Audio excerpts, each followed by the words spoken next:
What's going on, guys? Welcome back to the channel. I know it's been a long time since my last video. I was in the process of moving into my apartment. Once me and my roommate got moved in, it took us even longer to get the internet set up, so I've just been thinking of different videos I could be making. Today I want to talk about the Ben 10 classic villains. I think they're some of my favorite villains in the franchise, and I want to rank my top 10 favorites. I definitely know that there's a couple on here that are like C and D tier villains, but I just like them for whatever reason, so just be aware this is just my opinion. Kicking it off with number 10, we're going to have the Forever King. I know the Forever King isn't like an insane villain in the Ben 10 lore, but he is pretty cool because of his backstory. I forget the exact episode that he was introduced. I know it was like a Forever Knights based episode, and it was after Ben defeated Enoch for like the 10th time. I just remember him being so menacing and ominous in his first scene, and I was really curious as to who he was and what was going to happen with his character. I really love how the Forever Knight is an ex-plumber. He wasn't really like Phil, Grandpa Max's partner though. He felt more grand, and there was so much more build-up to his reveal, while Phil was kind of like this one-off villain for the Season 2 premiere. In the last season of Classic, he gets some of Ben's villains together to create a team to go against him. He goes after the sub-energy from a plumber's base and becomes really powerful. Obviously, he gets taken down. He is a super cool villain. I really wish we got to see more of him in the build-up process of Classic, or just at all. I never finished Ultimate Alien, and I did start rewatching the entire franchise, so I'm pretty sure he does come back at some point, whether it's Ultimate Alien or Omniverse or the reboot or something. But yeah, that's why I'm putting the Forever King at number 10. Number 9 is going to be Zombozo, and I know this one's going to be kind of an unpopular opinion. In the Classic series, he only had one appearance in one episode, but I just really like this villain for some reason. I love how creepy he looked in terms of his design, but also his personality was just really creepy. When Classic first came out and I was watching it live every week, I was about 7 years old, and Zombozo definitely scared me. In the episode he appears in Classic, he steals people's happiness and feeds off of it, which is definitely dark for today's standard of kid shows. Zombozo is also great because of something that he does that not all the villains in Classic do. He basically allows Ben to have some really good character development. It's revealed in the Season 1 episode that Ben has a fear of clowns, so it's really cool to see Zombozo force Ben to overcome his fear to save his family. From what I did see of Ultimate Alien, I do recall him making a comeback. I think he like teams up with Charmcaster and somebody else, but it just didn't hit the same for me as Classic Zombozo did. Coming in at number 8, we have Hex. While I don't love Hex that much, I really love the episodes he appears in, and there's this creepy vibe he brings to the show.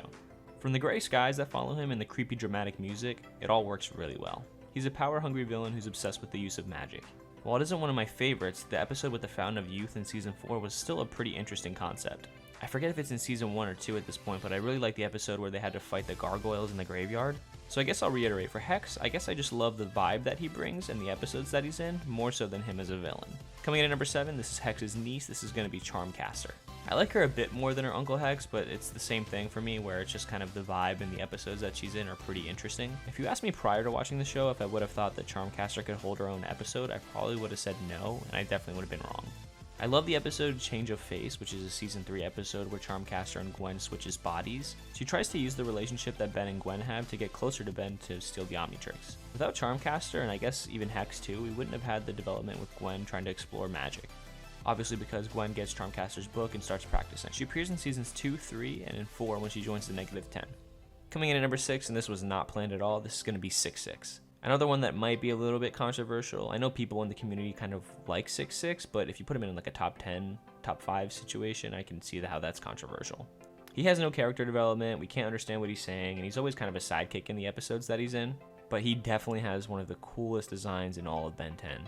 His design is super sleek, he has all these cool gadgets and weapons, and he has this really weird voice, which is pretty cool. From a design perspective, he's probably one of my top 3 favorite Ben 10 villains. So basically, he's a bounty hunter who appeared in Season 1 when Vilgax sent him after the Omnitrix. I'm not sure how I feel about his face reveal from the Secret of the Omnitrix movie. I think sometimes that element of mystery is just more interesting, kind of like how we never really saw Enoch without his mask in the Classic series. His motivations are actually pretty boring though, I will say that. He's just usually always after money. But I would venture to say that he's probably an underrated villain. Alright, we're now at the top 5, so number 5 is going to be Enoch. I actually really like Enoch considering he wasn't in the show that much. He was the commanding officer of the Forever Knights in the beginning of the series, and I just love how mysterious he was. Again, I just mentioned this with Sixsix, but I really liked how we never saw his face and how he had a really ominous voice. Who says you can't get a plumber when you need one? When we first meet the Forever Knights, Grandpa Max says that he's aware of the organization from his time with the plumbers. He's introduced in the Season 1 episode where a guy captures Ben and offers Ben as gray matter to the Forever Knights. I would say probably my favorite appearance of Enoch is going to be in the Season 4 episode Perfect Day.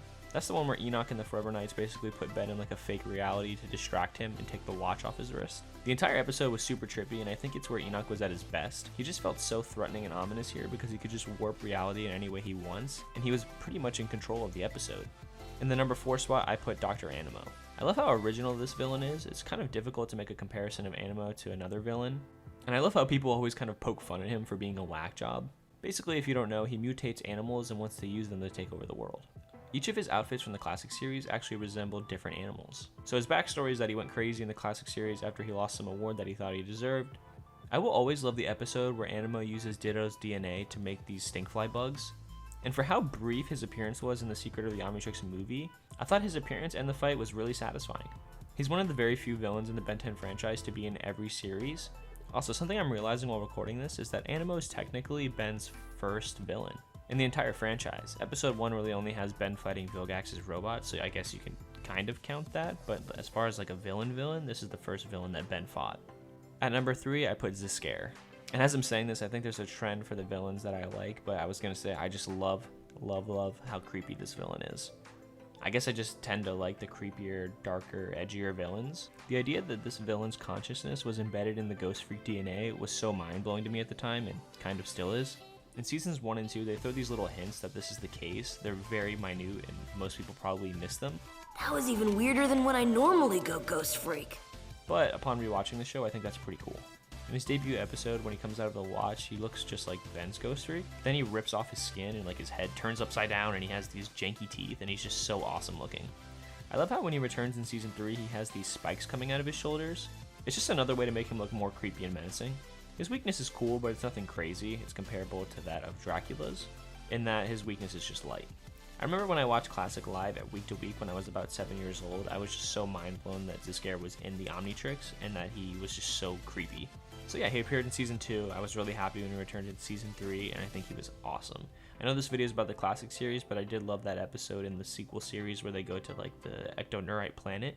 That one was pretty cool. It's pretty cool how in Ben 10's first multi-episode story arc, Ghostfreak was kind of the one pulling the strings the whole time.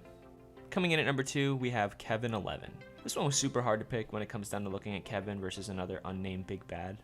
Obviously, Kevin is a really important character in the franchise, but in terms of looking at just the classic series, I think he was pretty genius. It's definitely not a new trope to have a villain that is just the exact opposite of the hero. Ben and Kevin are extremely similar in a lot of ways, but what makes them different is really important. In the classic series, Kevin is just a version of Ben that didn't have a Grandpa Max or didn't have someone to teach him right from wrong. Kevin can absorb DNA, metabolism, and life forms. I really love the season 2 episode Framed. When I was watching it the first time, I was really confused as to how someone could be impersonating Ben. And obviously his transformation on the Golden Gate Bridge into that mutated form is iconic. Grudge Match was really cool. I love how Ben got to show off Cannibal to Kevin for the first time in that last scene. And of course, we can't leave out Back with a Vengeance. And number 1 by process of elimination is going to be Vilgax. I really don't think I need to justify this one that much. He's Ben's arch nemesis. Vilgax to Ben is basically like Joker is to Batman on a much smaller scale. Vilgax is a super strong alien whose main goal is to obtain the Omnitrix. He appears in person in seasons 1 and 2, and then he's in a dream sequence in the last season. I really love how in the first episode he basically almost dies, and then he gets this cyberkinetic upgrade, and then he's so much bigger and stronger. Like Enoch, he has some ties to Grandpa Max, except his are much more prevalent and interesting. We even get a flashback or two of Max fighting Vilgax. The fact that Max and Vilgax have a history makes Vilgax's relationship with Ben that much more deep. It's almost as if it was destiny for them to be enemies. My favorite Vilgax episodes definitely have to be Secrets and Back with a Vengeance. In both of these, he was in his upgraded state and he was just so menacing and such a powerful threat. In both episodes, Vilgax uses Ben's family against him to try to make him surrender.